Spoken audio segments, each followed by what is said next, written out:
Wah, mau nelpon nih, Ustaz. Kagak. Wireless start kan biasanya dari kunci, basi. Dari handphone dong. Nah, itu baru wireless start.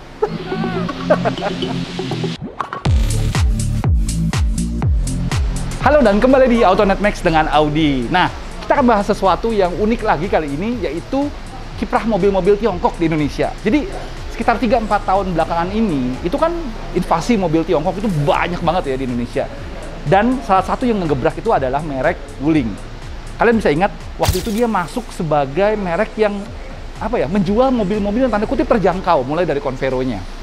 Tapi, actual market di Indonesia, ternyata yang lebih laku, yang lebih laris dari merek Wuling adalah si Almas, yaitu SUV mid-up-nya. Dan kali ini, mereka melakukan perubahan yang lumayan signifikan untuk si Wuling Almas. Perkenalkan, Wuling Almas RS.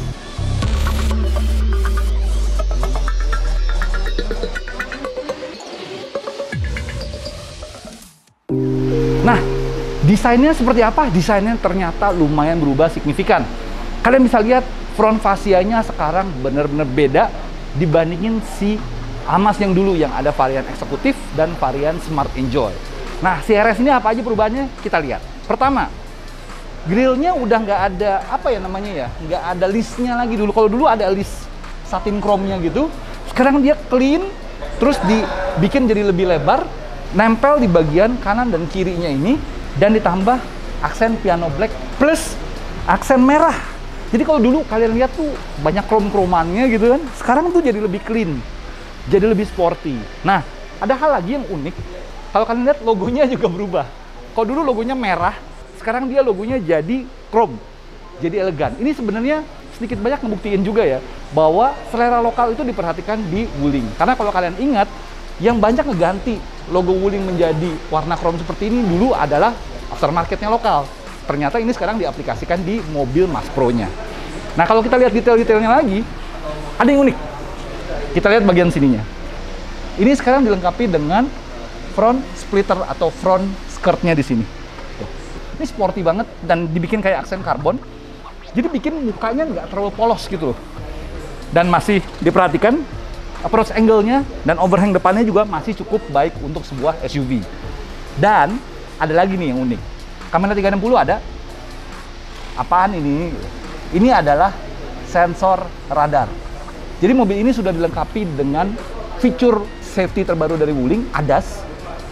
Itu yang sudah melingkupi beberapa fitur seperti adaptive cruise control, pakai radar, integrated headlight beam yang pakai kamera di atas itu, dan 360 kameranya juga. Seperti apa fiturnya ntar kita bahas belakangan. Ada satu lagi yang gue mau highlight lagi. Sebelah sini. Nih. Lucu ya? Jadi, desain seperti ini hanya ada untuk pasar Indonesia. Merah putih. Jadi, biarpun ini didesain di China, tapi ini desain hanya untuk pasar Indonesia. Jadi, berbeda tampilannya. Plus ada tulisan RS, bukan rada sporty. Tadi sempat ngobrol sama orang Wulingnya, dia bilang ini Rising Star.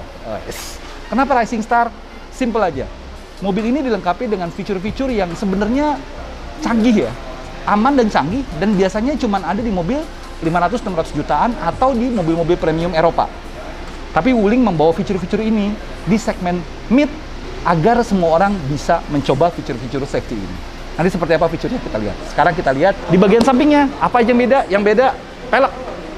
Peleknya ukurannya masih sama, 17 inci. Tapi dia desainnya sekarang baru. Kejerman-jermanan gak sih? Ini mirip-mirip kayak desainnya M Sportnya BMW kalau gue bilang sih. Cuman ya, ini jadi bikin lebih fresh lah. Plus, sekarang si Almas RS ini tersedia dalam pilihan two-tone. Two-tone-nya sampai spionnya juga di tone. Nah, spionnya hitam, atap sininya dibikin hitam semua, sampai belakang. Oh iya, sebelum gua ke belakang, kalau dari samping gini ya, ininya udah hitam. Kaca velgnya sebaiknya juga hitam semua. Ya. Kayak Solar Guard Black Phantom. Itu biar aksen dual tone-nya tuh jadi jauh lebih kuat ya. Hitam semua, warna. Cakep jadinya. Jadi ala-ala JDM. Ini CDM bukan JDM. Di bagian belakangnya, di bagian belakangnya yang gua mau sorot adalah lampunya. Baru. Sekarang sudah full LED. Kalau dulu lampu seinnya cuma di sini ya. Sekarang dia full LED dan LED-nya juga sequential. Kayak merek-merek premium Jepang gitu loh. Atap hitam, nuansa two-tone-nya berlanjut sampai belakang. Logo juga sudah logo baru, pakai chrome. Dan garnish silver yang dulu ada di Wuling sebelumnya, itu berubah jadi hitam. Di bagian bawah nih yang lucu. Bagian bawah, dia memakai desain baru. Ada panel-panel kayak tekstur karbon gitu, dengan list chrome atau aksen chrome, kayak knalpot, kayak fake exhaust, tapi tetap ada exhaustnya di sini. Gimana ya? Triple exhaust, men. Jadinya dua aja ininya diumpetin gitu loh. Atau ininya nongol, ini nggak usah ada sebenarnya. Atau dibikin splitter gitu lebih keren. Tapi ya selera sih ya. Tapi ya ini cukup untuk membuatnya terlihat lebih baru dan lebih fresh. Apalagi lampunya yang gue pastikan jadi bahan aftermarket nih, buat ganti Wuling yang lama. Kita lihat dalamnya, yuk. Nah, sekarang kita di dalam interior si Almas RS. Satu yang gue notice, kuncinya modern, logonya juga silver, udah bukan merah lagi.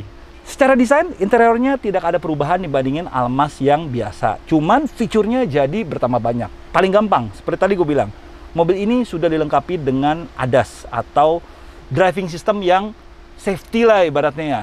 Driving aid lah istilahnya. Itu wujudnya banyak. Salah satunya adalah adaptive cruise control. Ini bisa kelihatan langsung nih. Setirnya sekarang, tombol-tombol yang volume segala macamnya dipindah ke sebelah kanan. Di sini sekarang ada tombol cruise control beserta adaptifnya. Bisa setting adaptifnya di sini. Terus di bagian kanan, sekarang juga dia udah ada tombol untuk lane keeping assist dan lane departure warningnya. Jadi bisa dimatikan atau dinyalain dari sini. Itu gunanya apa? Menjaga mobil untuk tetap di jalurnya. Nanti kita akan coba dikit sih sebenarnya sih. Geser ke samping, ke bagian tengah, head unitnya yang canggihnya ampun-ampunan. Sekarang resolusinya juga bagus banget. Lihat, ini udah ada aplikasi bawaan Jux dan chat ya di sini. Jadi kalian bisa chat langsung dari sini. Ke LD. Apa yang mau Anda ketik? Lagi apa? Oke, lagi apa? Kirim sekarang. Kirim. Connect langsung ke WhatsApp chat application.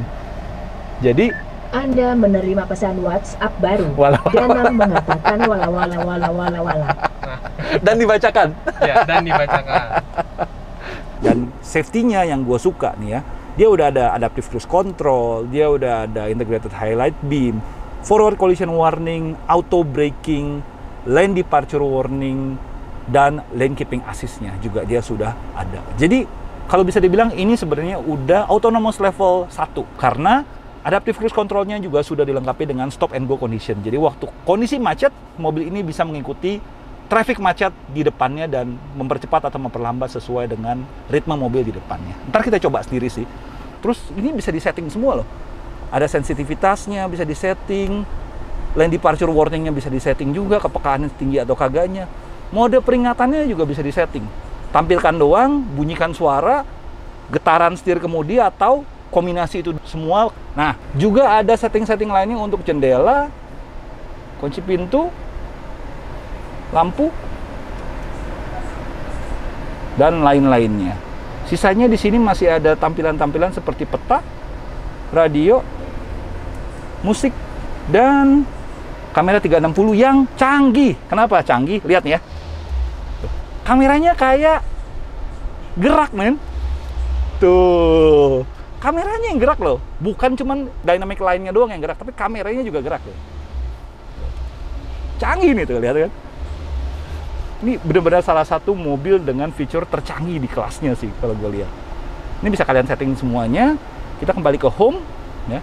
Pengaturan AC juga bisa disetting dari sini dan pengaturan AC-nya sekarang sudah ada ionizer. Nah, ionizer ini yang di CR-V dihilangin, di sini malah ditambah. Siapa yang lebih canggih sekarang? Coba lihat deh. Setting AC juga bisa diatur, semuanya bisa diatur, arah-arah pembusan anginnya juga bisa diatur.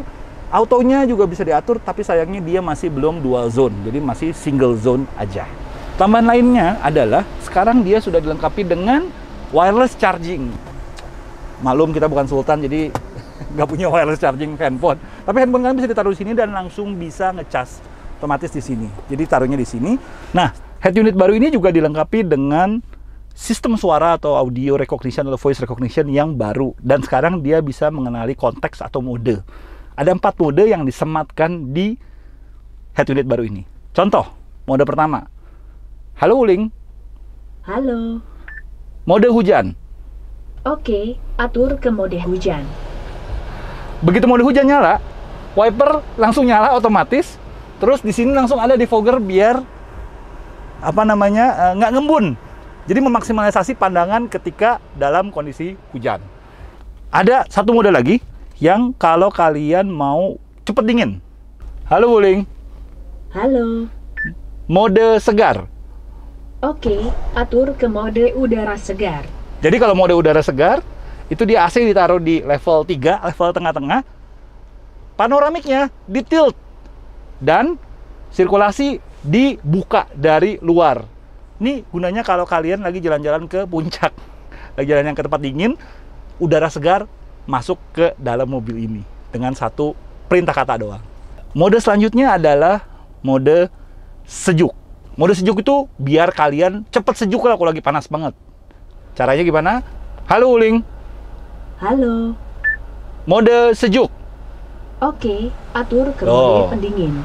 Begitu kita nyalakan mode sejuk atau mode pendingin, panoramik tertutup, kaca semua tertutup, AC dimentokin pol biar sejuk.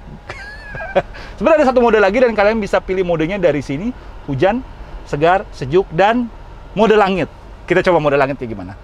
Halo Wuling. Halo. Mode langit. Oke, atur ke mode bintang. Tuh. Mari memandang indahnya langit. Mari memandang indahnya langit, cuy. Kocak juga nih.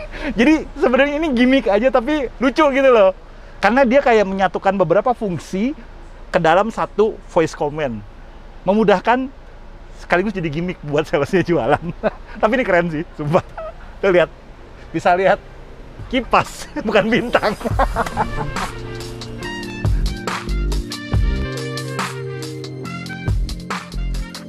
Untuk sisanya, interiornya sama sekali tidak ada perubahan dibandingin versi eksekutif atau versi yang lainnya.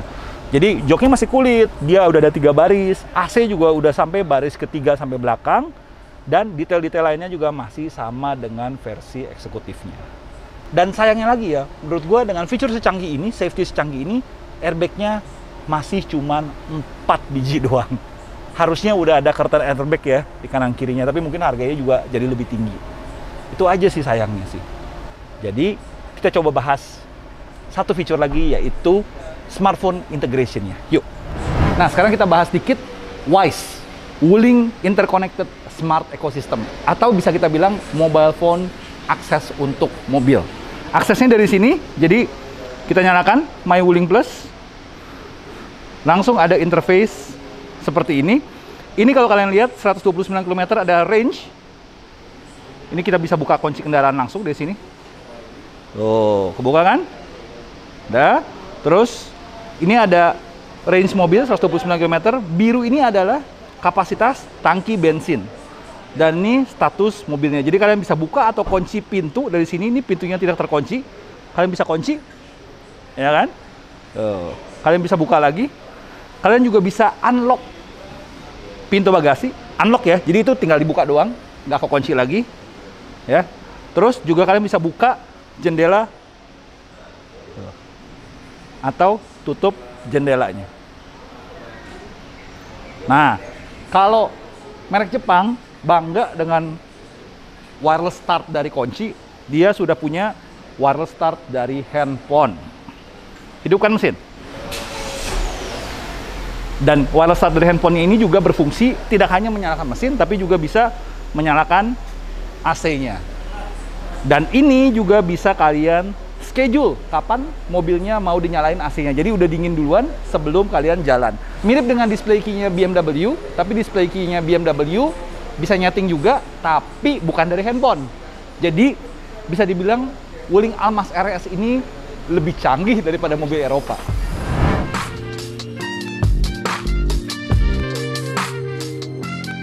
Nah, sekarang kita coba lagi ya. Kita nyalakan mobilnya. Tuh, tanpa memencet apapun. Tapi pasti ada kekhawatiran dong.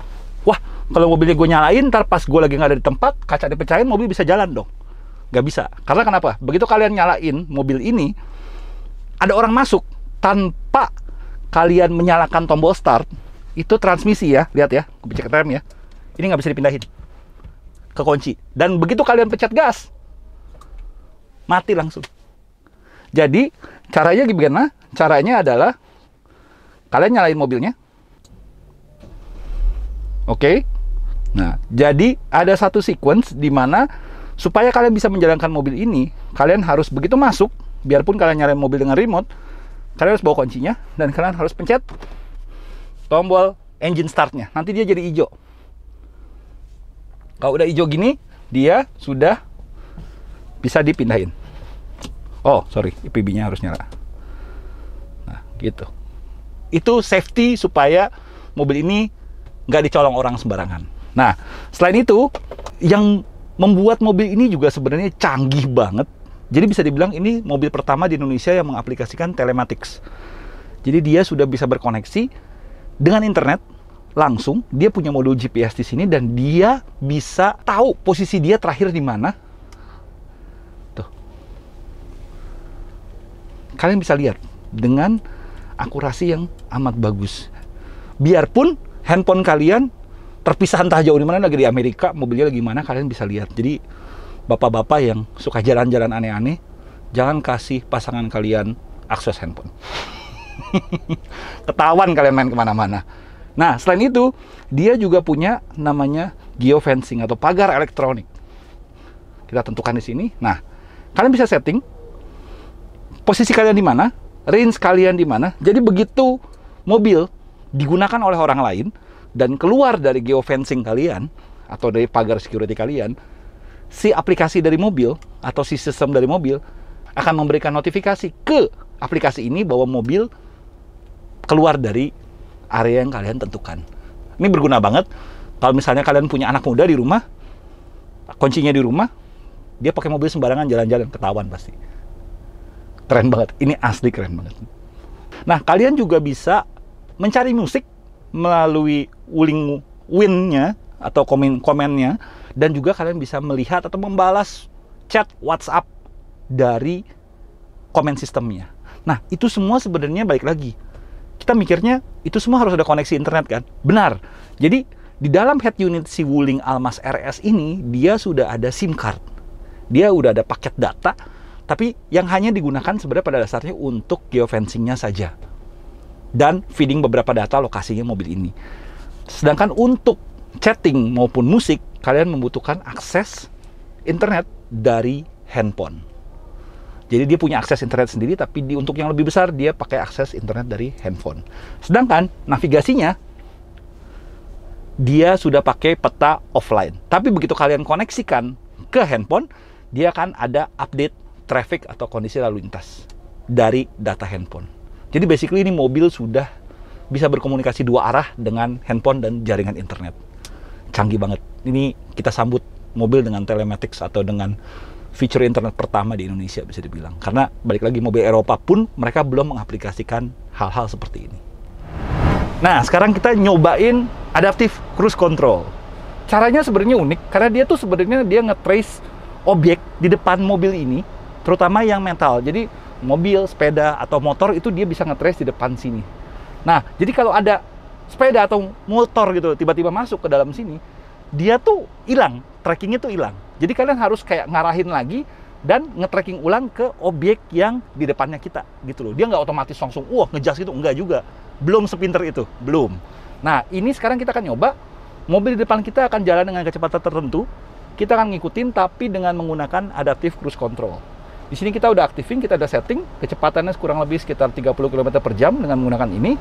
Kita bisa setting nanti kecepatannya di sini, ya. Terus juga kita bisa setting distance-nya dengan dua tombol ini. Jadi ini kebetulan tak pakai distance-nya agak sedang lah ya, kurang lebih. Nah segini, nanti dia akan ngatur jaraknya beberapa detik di belakang objek di depan kita. Kita coba aja, yuk.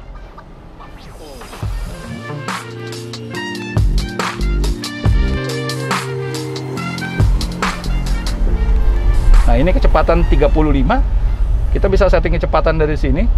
Ini 40, dia akan tetap menjaga jarak. Ini tanpa gas ya. Dan lagi-lagi, ini hanya untuk digunakan di kondisi yang memungkinkan. Jadi jalan tol sebaiknya. Kalau di jalanan biasa, kalian tetap harus waspada tuh. Kalau dia mobilnya juga pindah jalur, kalau kalian masih di jalur yang sama, kalian harus agak ngarahin lagi atau take over kontrolnya. Kalau dia pindah jalur, tuh, ini agak hilang, tuh, dia akan mempercepat sendiri. Kita harus pindah lagi dan mengarahkan biar objek di depan kita itu akan tetap di depan kita gitu. Dia akan ada reference. Kalau dia reference-nya pindah, ini mobil akan berakselerasi sesuai dengan kecepatan yang kita sudah setting. Nah, kebetulan ini kita setting di 60, mobil di depan kita jalan 30. Tapi kita keep di objeknya. Jadi kalau kita pindah jalur, dia akan berakselerasi itu ke 60. Seperti itu. Lagi-lagi ini cuman buat ngebantu. Oke. Kalau nyalain lagi tinggal pencet rest, dia akan menyesuaikan lagi tuh. Mirip-mirip sama Distronic-nya Mercy ya, atau MRCC-nya Mazda. Dan ini pertama kali diaplikasikan di mobil Tiongkok. Asik ya? Ini kalau perjalanan panjang atau perjalanan jauh, ini baru kerasa banget buat ngurangin kelelahan. Jadi ke Surabaya gitu, waduh, mantep ini. Posisi kaki selalu di pedal rem ya. Jadi kalau anything happens, shit happens gitu ya Pak ya, kita langsung refleksnya di rem. Kira-kira seperti itu untuk adaptive cruise control.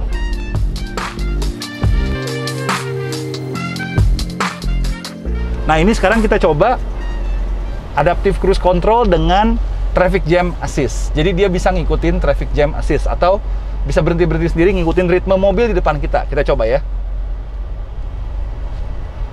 Nah, sama kayak tadi. Ini kita arahkan lebih dekat lagi sampai ke kunci. Saya nyalakan biru. Udah. Jalan.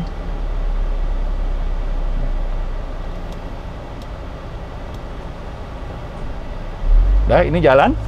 Adaptifnya sudah jalan. Nah, dia ngerem di depan dan mobil ini akan ngerem sendiri tanpa saya ngerem. Dan dia jalan lagi. Jadi kalau di bawah 5 detik kita nggak harus. Nah, kalau di bawah 5 di atas 5 detik itu kita harus pencet tombol atau tekan gas lagi. Tuh. Jalan. Nah, dia jalan lagi, dia akan ngikutin.